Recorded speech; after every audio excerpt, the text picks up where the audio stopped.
एक मामला है और भ्रष्टाचार से जुड़ा एक मामला है।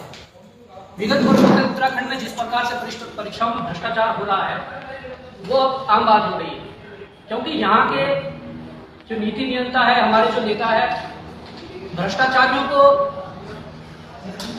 भ्रष्टाचारी जो है वो विषय पर ये सारा काम कर रहे हैं। हम सीधा आरोप लगा रहे हैं, वो आरोप इसलिए लगा रहे हैं कि अभी एक परीक्षा हुई, उसके परिणाम निकले, उस परिणाम में जब खामियां देखी गई, उस परिणाम में जब अनियमितताएं देखी गई, तो उसके बाद पूरे प्रदेश भर में आवाजें उठने लगी।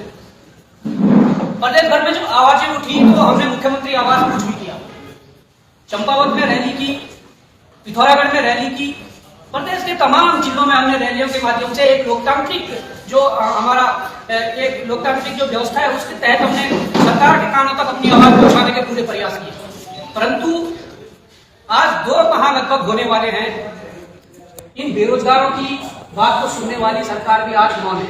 और वो सरकार, जिस सरकार को युवाओं ने प्रचंड बहुमत दोबारा दिया हुआ है, और वो सरकार जो सरकार डबल इंजन की बात करती है कि हम अगर डबल इंजन में बन जाएंगे तो काम की रफ्तार और ज्यादा होगी, और वो सरकार जो सरकार कहती है कि हम जीरो टॉलरेंस नीति लागू करेंगे और जीरो टॉलरेंस पे सारा काम करेंगे।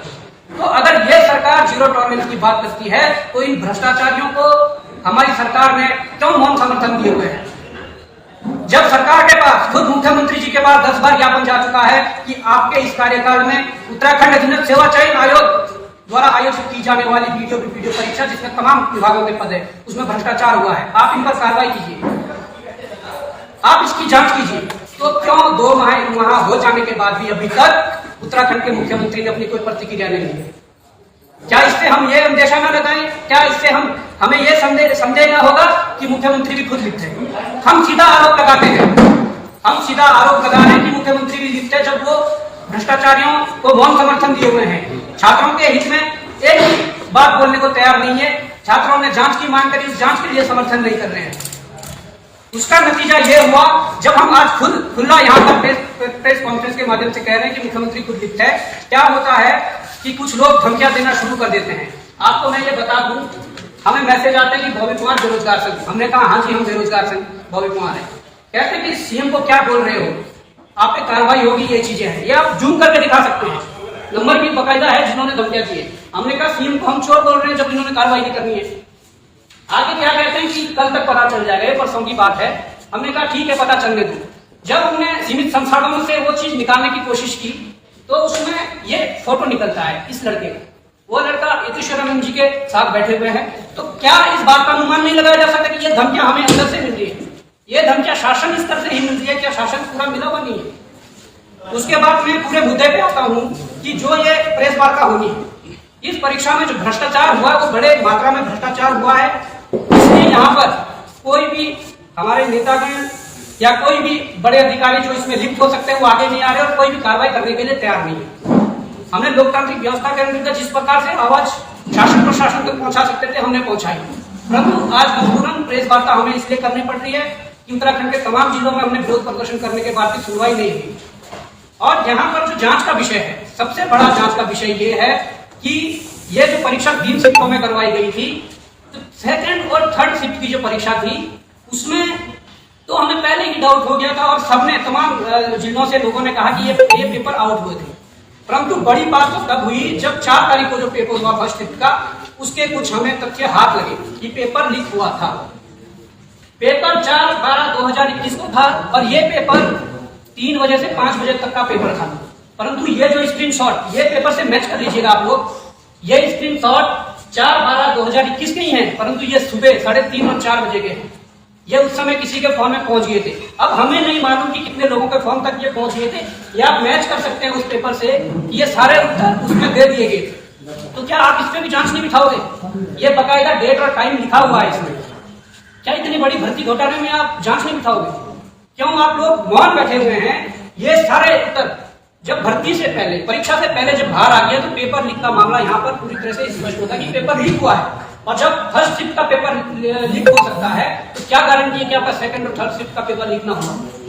हम कहना चाहेंगे कि इस पेपर की बहुत ही उच्च स्तरीय जांच हो, जिससे कि यहाँ के युवाओं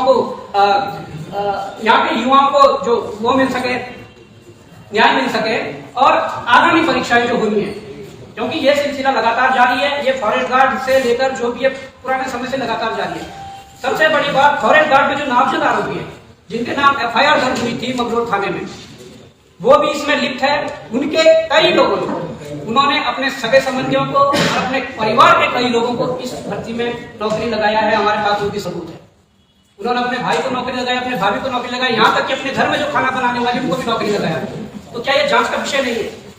मैं आपको कहना चाहूंगा कि विदेश से जब उत्तराखंड के कई लोग विदेश से वापस कोविड काल में वापस आते हैं, तो वही पति पत्नी वापस भी वो भी वापस आते हैं विदेश से। उसके बाद यहाँ पर अभी परीक्षा देते हैं। आज तक कोई परीक्षा नहीं दी, कोई रिकॉर्ड नहीं है। वो उसमें महिलाओं में टॉप कर जाती है पूरे उत्तराखंड में। और जो बहनें हमारे 5-6 सालों से तैयारी कर रही है वो टॉप नहीं कर रही है, बल्कि विदेश से आने वाली महिलाएं टॉप कर रही है। उनके पति की सोली रैंक आ जाती है। क्या ये जांच का विषय नहीं है? 2016 में हुई बीपीडीओ परीक्षा, जिसमें कुछ अभ्यर्थी टॉप रैंक में रहते हैं, उसके बाद वो परीक्षा भ्रष्टाचार की भेंट चढ़ती है। कोर्ट द्वारा आदेश दिया जाता है कि इस परीक्षा को निरस्त की जाए। उस परीक्षा की पुनः 2017 में री एग्जाम होता है और री एग्जाम में वो लोग पास नहीं कर पाते हैं, यहाँ तक कि क्वालिफाई नहीं कर पाते हैं। परंतु वही लोग इतने सालों बाद आज फिर टॉपर बने हुए हैं। क्या ये जांच का विषय नहीं है? हाल ही में आप देख सकते हैं कि हमारे पड़ोसी राज्य हिमाचल प्रदेश में एक पुलिस भर्ती में 2 मामा और भांजे का सिलेक्शन होने पर लोगों ने संदिग्धता जताई कि संदिग्ध मामला है, ये कैसे होगी। हिमाचल के मुख्यमंत्री ने जांच के आदेश दिए। जब जांच के आदेश दिए तो वहां पर निकलकर सब सामने आ जाए और आ गया। अभी तक 70 लोगों की अरेस्टिंग हो चुकी है। क्या उत्तराखंड सरकार केवल राज्यों में जीरो टॉलरेंस आपको अपने आप को बताएगी, या बड़े बड़े मंचों पर भाषणों से अपने आप को जीरो टॉलरेंस बताएगी? जीरो टॉलरेंस के लिए काम भी तो करना पड़ेगा। पर आपने तो अभी तक 2 माह बीत जाने के बाद तक अभी तक इस पर कोई एक्शन नहीं लिया, कोई प्रतिक्रिया नहीं दी। तो ये सारे मामले हैं। हम चाहते हैं कि इस भर्ती की उच्च स्तरीय जांच हो। सीएम साहब सीबीआई के लिए जांच करें, सीबीआई जांच के लिए आदेश करें। सीबीआई जांच की वो खुद मांग करें, पैरवी करें कि हमारे युवाओं को भविष्य को बचाने के लिए इस पर सीबीआई जांच होनी चाहिए। क्योंकि हिमाचल में अभी 10 दिन पहले सीबीआई जांच के आदेश हो गए हैं।